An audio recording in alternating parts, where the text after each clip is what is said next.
me one thing that you feel I can improve on that would be better for my well-being, and I'll do the same for you, and I want you to tell me how my feedback makes you feel.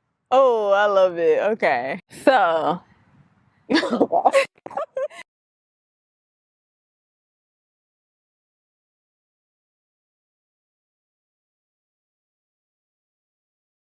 I've said before that I think healing journey, self-reflection, all of that is a lot more difficult than people make it out to be online and they glamorize it. You have to face a lot of tough things about yourself and be open to criticism from other people and hearing things that you don't want to hear. We are not receptive to criticism or feedback.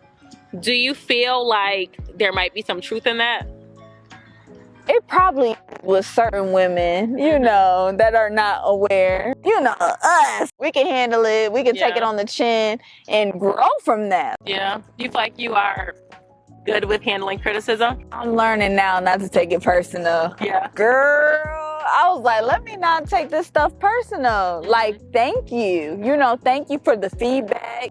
It gives me a different type of outlook on people. Like, my sister told me I can be like too judgmental. So now, like, I took evaluation and self-reflecting. Like, let me not put my views on people. Let me just accept people for who they are. Finding that balance where you're self-reliant and you're providing yourself with whatever it is that you need, but also being able to be courteous or give grace to other people. Yes. Because I feel like when I'm operating in one dynamic, it's hard for me to go into the other, right? So if I'm being super cognizant of other people and I'm being considerate of their flaws and things like that, then there might be some things within myself that are unfulfilled, or I really feel like I wish I was more respected in this area, but okay, I'll compromise because I'm accepting that person. Oh yeah, I'll be compromising like, hey. That's why I can't be in romantic relations, because I'll be walked all over. I'll be a whole doormat, because just my nature is to please, and my nature is to,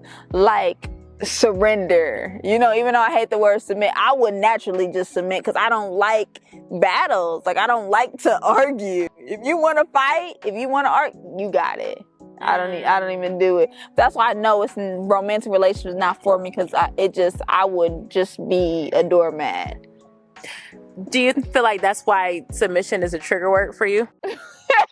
Like, I naturally respect people. Like, I'm not a confrontational person. Like, I do not pick a fight. You feel me? You know how people be picking a fight and just want to argue? That's just not me. So if you do it naturally, why is it a trigger word for you? Because it's like, it sounded like you want to be put on a pedestal. You feel like you want to be inferior over somebody. And that's just definition. Like, the definition saying, like, you have to, like, yield to someone else. And I think the only person, for me personally, I just need to be submissive to is God. That word, like, what the heck? Who just made up that word?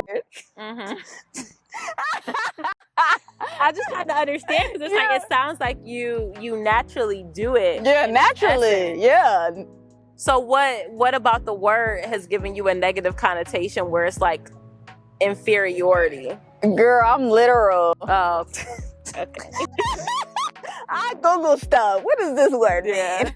Tomato. What does this word mean? I was like, nah. I understand, like, the programming and the brainwashing they put a lot of women under. Like, to feel like, I need you to listen to me. I just naturally listen. Like, you know, but I will talk back. Like, you know, but you don't want people to talk back. You don't want people to have, it sounds like you don't want people to have, like, a point of view, or to, like, lead themselves, or to, like, be identified, or to just have their own freedom. And I'm, like, really huge on freedom. You already know. Tell me one thing that you feel I can improve on that would be better for my well-being, and I'll do the same for you, and I want you to tell me how my feedback makes you feel.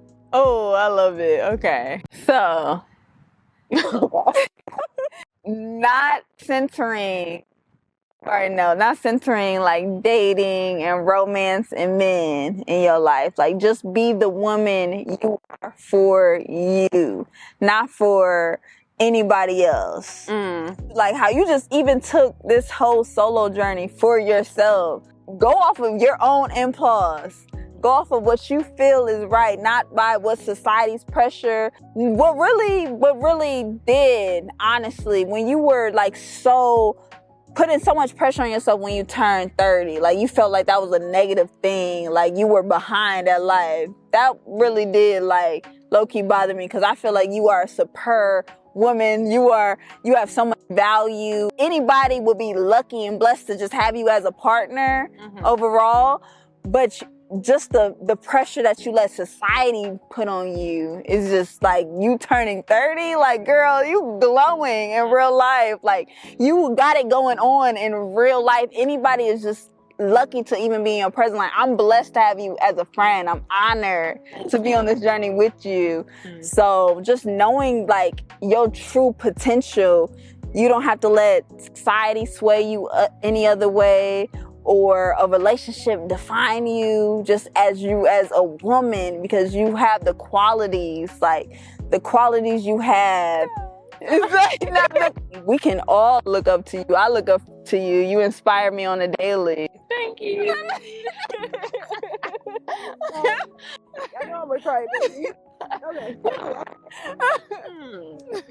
I agree with that. And I think this is why I kind of wanted to shift my content, because I was getting so much.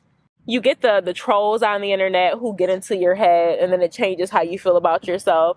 And I feel like I've been the hardest on myself since my platform has grown, because I'm being exposed to more people, and it just gets into your head when you already have like, you know, intrusive thoughts or things like you said. So I agree with that. I told you guys what I said about her saying that I'm changing myself for a man. Like, are you changing yourself for a man?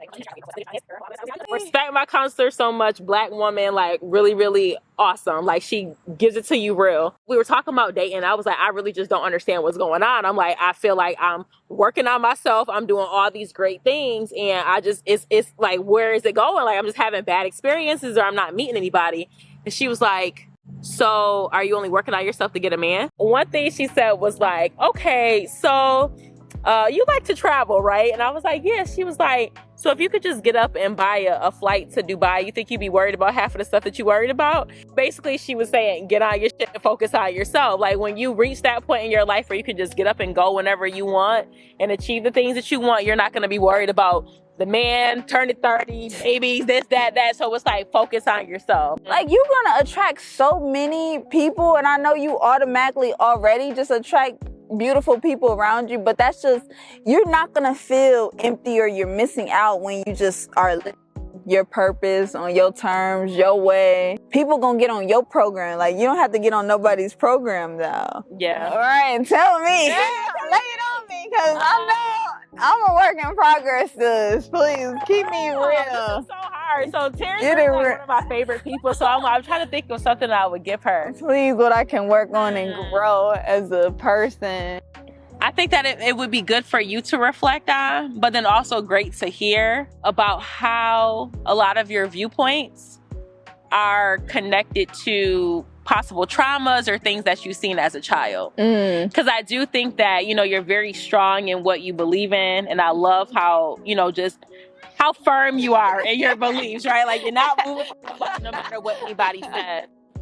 Sometimes I wonder if some of the views you have, like what we were talking about, the whole submission thing, for example, is that rooted in something deeper? Like, is it something that we can uncover to figure out why you say a lot, but you don't say a lot? So it's like, you say a lot about how you don't have sex, and you talk about that journey, but I also feel like you don't reveal a lot of things about yourself to people. That's real. And so I guess just kind of tapping into like why that vulnerability is concerning for you, how you get to the point of just like really fully being your authentic self and truly blossoming in that role, and letting go of whatever is preventing you or concerning you to being that person in front of the world.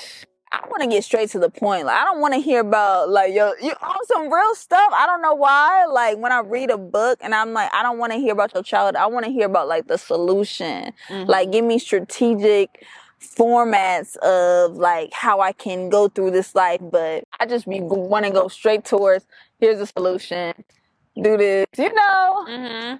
I think people want solutions, but they also want to understand the person who's delivering that message. These are the type of conversation we need to have. Like, now I can see myself in a different light, so I can really what I can improve on overall. Yeah. Continue to like just bet on yourself, so just invest in yourself. Yeah. Like, make this world revolve around you. Okay. Okay.